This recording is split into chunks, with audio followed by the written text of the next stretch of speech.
Hi, I'm Dan Small. Welcome to Deer Hunt, Wisconsin. This is our 33rd annual special to help you get ready for Wisconsin's gun deer season. Coming up, we'll talk to successful hunters, look at research on pneumonia in deer, join biologists as they study elk calves, and provide a hunting forecast for each region of the state. We'll also feature photos you sent us of your hunt. All that and more on Deer Hunt, Wisconsin 2023.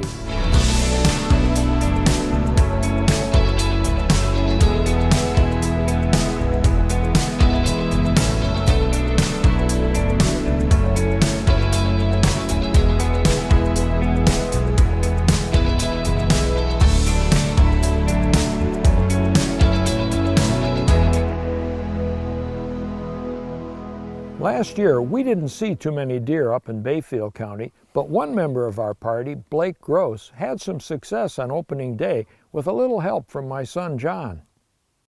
So I didn't get an opportunity to hunt when I was younger, just function of where I was living and the opportunities that I had. It wasn't until the past couple of years when I moved back to Wisconsin, I was able to do hunter safety online and get out in the woods with my friend John.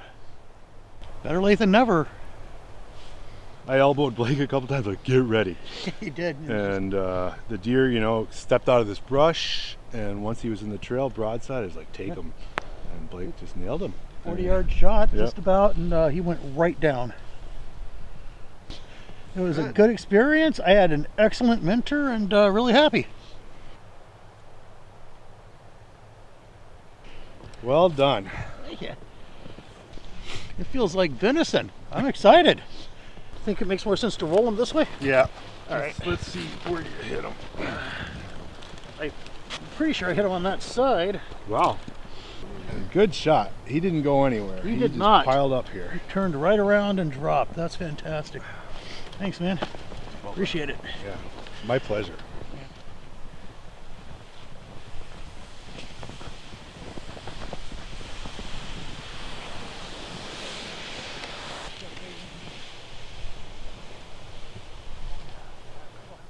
Well, Blake, congratulations. That's your first deer, I understand. It is, Dan. Thanks. Well, you did a great job killing it, but now somebody's got to field dress it. Well, I suppose I need to learn how to do that. Well, I'll be happy to talk you through it. All right. Let's give it a try. Okay, now what we do is deer hunting regulations are now combined with those for small game, waterfowl, and turkey hunting in one booklet. It's available at any licensed vendor and on the Department of Natural Resources website. Download a copy to your phone and you'll have all the information you need at your fingertips. If you have internet access in the field, the DNR hunting webpage has links to the regulations, shooting hours, public lands, game registration page, CWD sampling locations, Go Wild, and more. This page replaces the DNR's Hunt Wild app. That was retired in June. There are just a few changes in the regulations this year. The list of counties closed to the baiting and feeding of deer changes depending on where new cases of chronic wasting disease are found, so check the DNR website for updates. 39 counties will offer the antlerless-only holiday hunt. The archery and crossbow seasons have been extended to January 31st in 31 counties, and Iron County is the only deer management unit for this season where hunters may shoot only bucks. You may purchase your license and select your antlerless tags, now called harvest authorizations, online through the Go Wild system or from a licensing agent. With each deer hunting license, you'll receive one buck tag, which is valid in any unit statewide, and one or more farmland zone antlerless deer tags, valid in the deer management unit and land type of your choice. While hunting, you must carry proof that you have a license and the appropriate tags for the area you're hunting in and the type of deer, buck or antlerless, that you shoot.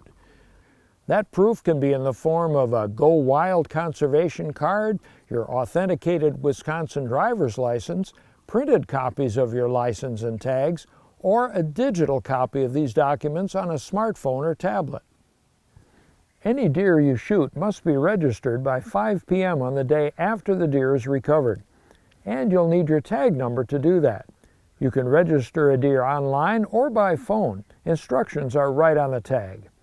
You may also register a deer at participating walk-in stations. We'll have a link on our Deer Hunt Wisconsin Facebook page, or look for one of these deer registration station signs.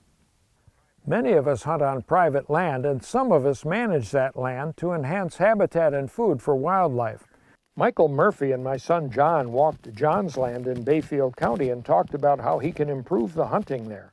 Mike, right here is one of the spots where we regularly see water actually pool up. You know, oftentimes when there's more water and it's not a drought situation, this will be running in this creek, but there's a bend here, you know, with some rocks, and it's created a hole. Would that standing water not be a great water source for a deer on a food plot or on a bedding area? It could be. The one thing I guess you'd want to check to make sure is that your water is deep enough that it doesn't become what we call brackish, or where it's actually it'll look like a haze on it. If you get like something like that, then the deer, unless they're absolutely really desperate, will not use it. But what you can use in lieu of that, if that is the case, is actually take a cattle tank and dig a hole in this intermittent stream area and allow that to fill up. And that would be a great water source for it if that becomes brackish. Why again did we want to choose this location? One of the places that is a great place to look for food sources late in the season is along open water, trout streams. You're going to have green along those edges, rivers, even ponds. By studying the cameras last year, we saw this was a major travel corridor between the bedding area and the food plots. The other thing, when we set the stand up, is we had it facing west because it's mainly a morning stand. Okay, so what that allows is you're not looking into the sun, but yet when the deer are coming towards you, they're looking into the sun. They'll break up that silhouette of you in that tree.